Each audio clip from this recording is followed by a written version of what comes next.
थोड़ा दुल्हन अपना वो सैया से अपना दुल्हा से कह दिया था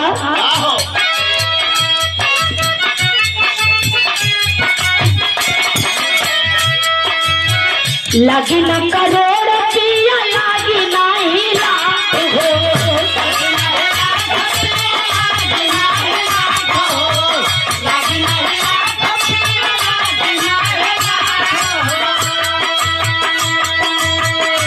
कहीं चुथी नदी न छूछ बाटे नाक हो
कहीं की भूलिया बिना छूछ बाटे नाक हो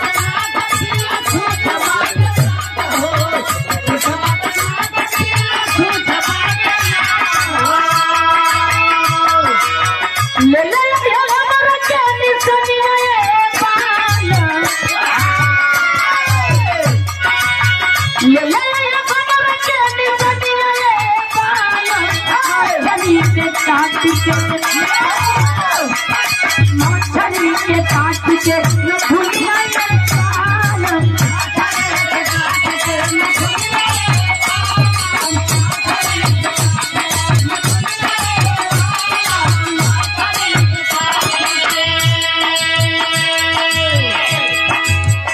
एक बात और कह दिया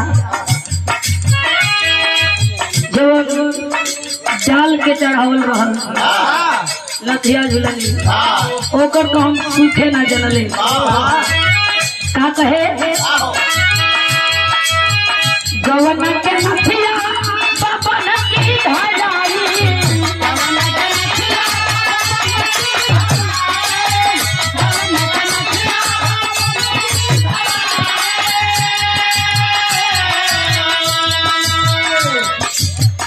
आगे लगो राजा तोहर के